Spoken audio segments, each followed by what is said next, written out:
E aí, pessoal, tudo bem? Bom, a Itália estreou dando susto, ou passando susto, na Liga das Nações, né? Empatou em 1-1 com a Bósnia e Herzegovina em Florença, né? E tomou 1-0 já no segundo tempo, né? Com o gol do Dzeko. Depois conseguiu empate um pouco mais pra frente, mas teve esse susto danado. E daí já muita gente falou, pô, de novo a Itália, né? Que já não passou de fase na Copa de 2010 e de 2014, nem foi jogar a Copa de 2018. A Itália, nossa, a Itália não é mais aquela, o futebol italiano decadente, sei lá o quê, blá blá blá.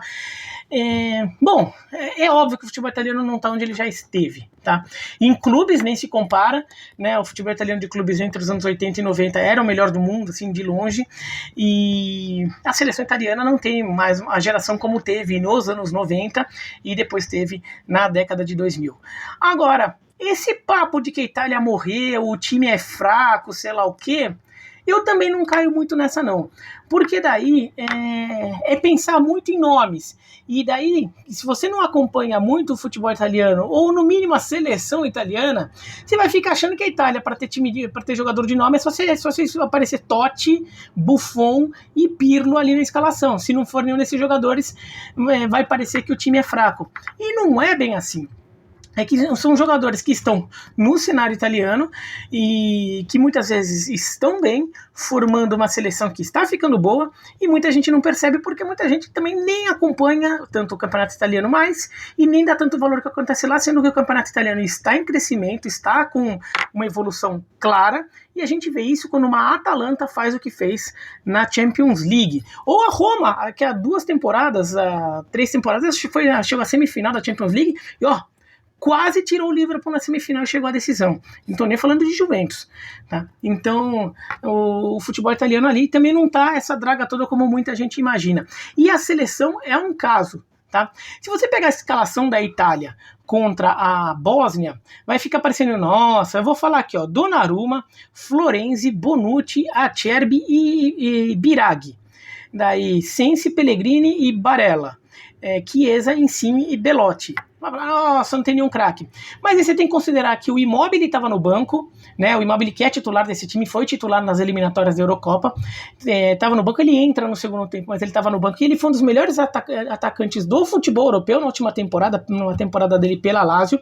O Zaniolo, um jogador absurdamente talentoso, só 21 anos, nova geração da Itália surgindo, estava voltando de uma lesão que deixou ele mais de meio ano parado. Ele entra também no segundo tempo, mas voltando de lesão, também por isso que não teve mais chance. E o que também entra no segundo tempo, também é um jogador muito jovem. Então tem jogador jovem ali aparecendo. Há uma renovação com a Itália, tá? E eles ficam, mas assim, ainda não é aquilo. Não, a Itália é um bom time. Desde que o Roberto Mancini assumiu a direção da Itália, depois das eliminatórias da Copa de 2018, a Itália começou a evoluir muito.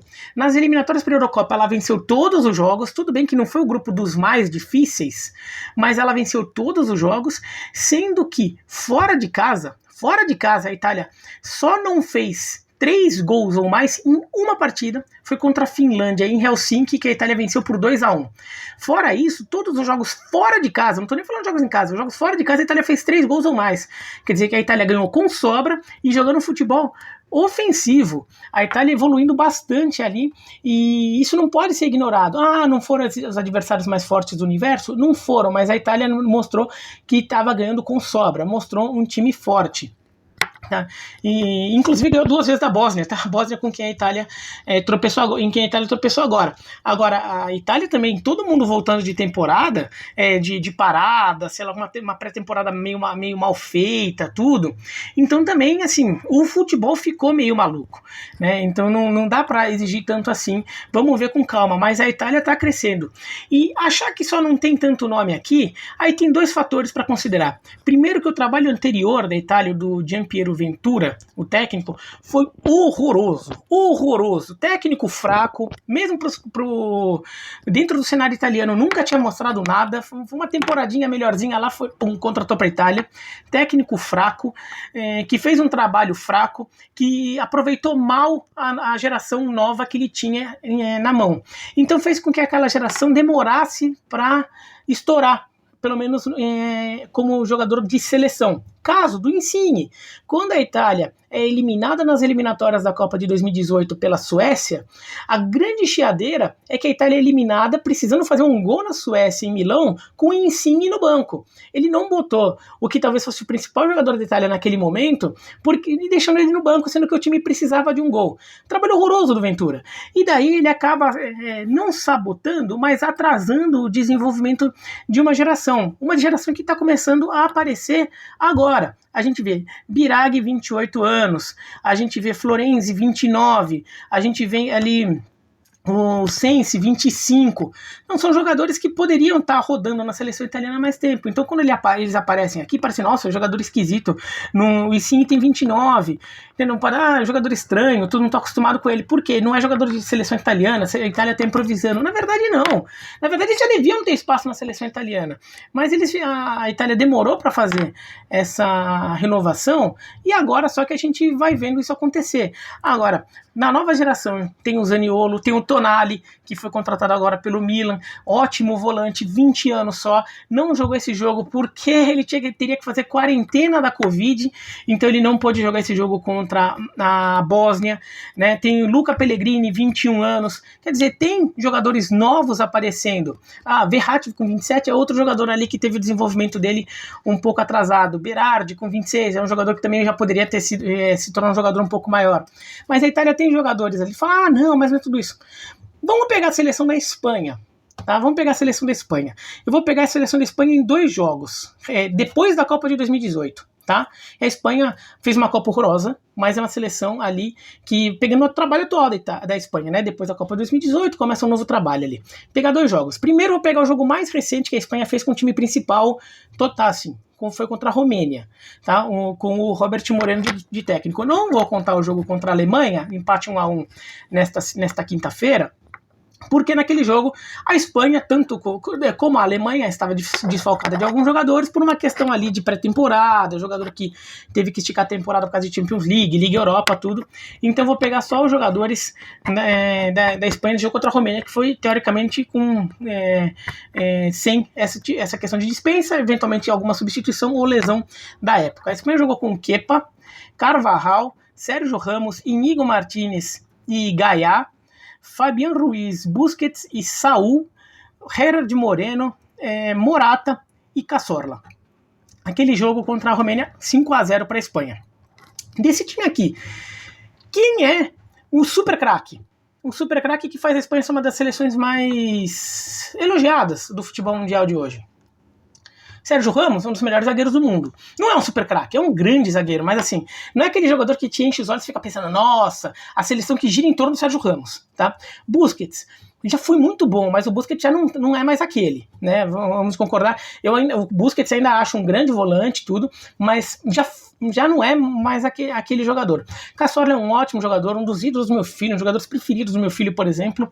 É uma história de vida espetacular, mas também não é um craque de nível mundial, né? E daí eu não tô nem falando de Messi e Cristiano Ronaldo. Tô falando no nível de De Bruyne, no nível de Lewandowski, né? No nível desse segundo escalão, no bom sentido, né?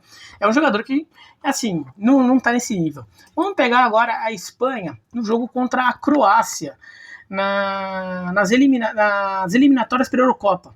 A Espanha meteu 6-0 na Croácia nesse jogo, tá? Então foi um jogo forte da Espanha, tá? Não foi um jogo qualquer, tá? Então é uma Espanha que meteu 6-0 na Croácia, que tinha acabado de ser vice-campeã mundial, tá? A Espanha jogou com De Gea no gol, Carvajal, Nacho, Sérgio Ramos e Gayá, Busquets, Saúl, Ceballos. E no ataque, Asensio, Rodrigo e Isco.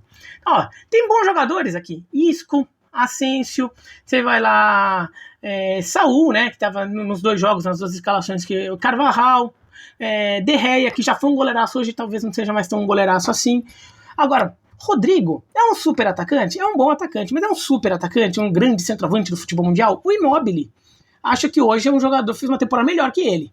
Acho que o Immobile talvez ocupasse melhor, assim, chamasse mais atenção. Mais velho também, mas assim, talvez ocupasse. Os outros jogadores são bons jogadores, mas não são super protagonistas, super craques. São jogadores que cumprem seus papéis ali, inclusive Isco, Asensio.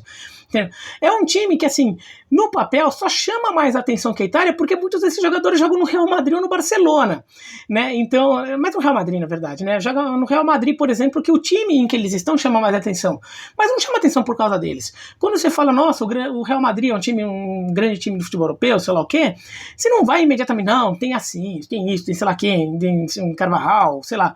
Você não vai pensar, talvez você pense o Sérgio Ramos, tá? Mas assim, são outros jogadores ali que também fazem o Real Madrid ser um time entre os principais da Europa. Esses jogadores são bons jogadores ali de um bom time.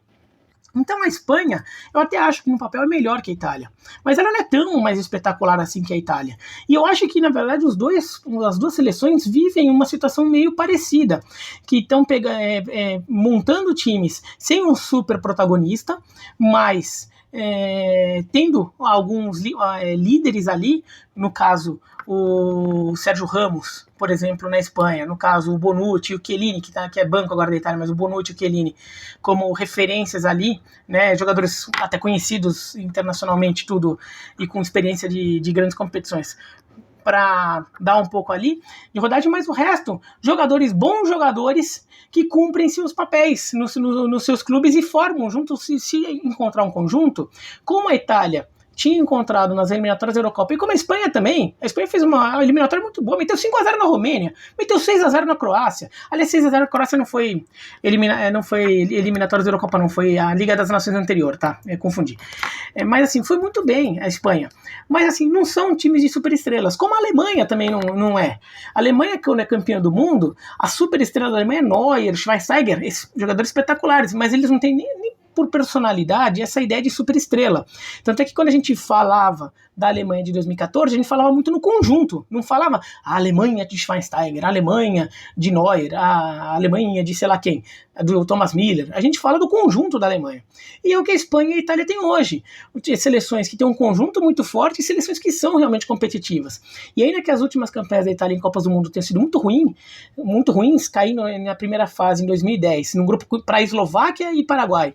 Em 2014, para Costa Rica e Uruguai, e nem passou nas eliminatórias em 2018, ela não passa nas eliminatórias em 2018 porque ela caiu no grupo da Espanha na primeira fase, então ela acabou ficando em segundo lugar, o que é normal, e depois deu azar de cair contra a Suécia, que no final das contas não é um time que chama muita atenção, mas a Suécia tinha eliminado a Holanda na primeira fase das eliminatórias daquela Copa, e quando foi para a Copa do Mundo, a Suécia chegou até as quartas de final, então não era um time ruim, né? Então a Itália deu um pouco de azar também, né? E ainda que tenha feito essas campanhas ruins em Copas do Mundo, a Itália foi vice-campeã de uma Eurocopa, perdendo para a Espanha na final, mas foi vice-campeã de uma Eurocopa ali no período, vencendo a Alemanha, né, em 2012.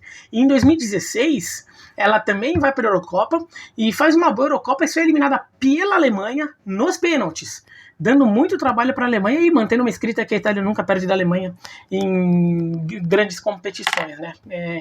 Então, não é um time ruim, assim, não é porque você muitas vezes não conhece os jogadores, não são jogadores não é a super estrela da Juventus que está lá, que o time é ruim. A Itália tem um time interessante, tem alguns jogadores novos surgindo, mas ela parte de um time que é mais coletivo, entendeu? Então ela vai pegar mais, por exemplo, um Jorginho, vai pegar mais Barella, alguns jogadores assim, mas é uma seleção que merece respeito, sim.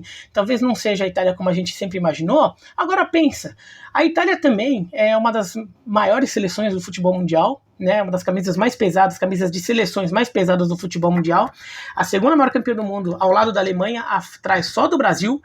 E a Itália nunca foi o time de super craques. Ela teve super craques em sua história, tá? Teve o Meazza, Mazzola, Baggio era craque pra caramba, hein? Não era pouco craque, não. A Itália teve grandes craques do futebol mundial, mas nunca foi essa marca do futebol italiano. E então isso não mudou. É que assim, se você parou de ver o campeonato italiano, parou de acompanhar de perto, tudo, você não vai reconhecer os nomes. Agora não significa que o time seja ruim. E o time com o Mancini tem jogado bem, sim. E é um time que não é favorito para a Eurocopa de 2021, como não seria para a de 2020. Mas era um time candidato a fazer uma boa campanha, sim. Não uma campanha como a da Itália que deixasse a imagem ruim por causa das eliminatórias da Copa de 2018, tá bom? Mas é isso, então se você gostou do vídeo da joinha, não gostou, se inscreve no canal, clica no sininho para receber a notificação, escreve aqui embaixo o que vocês acham Tchau!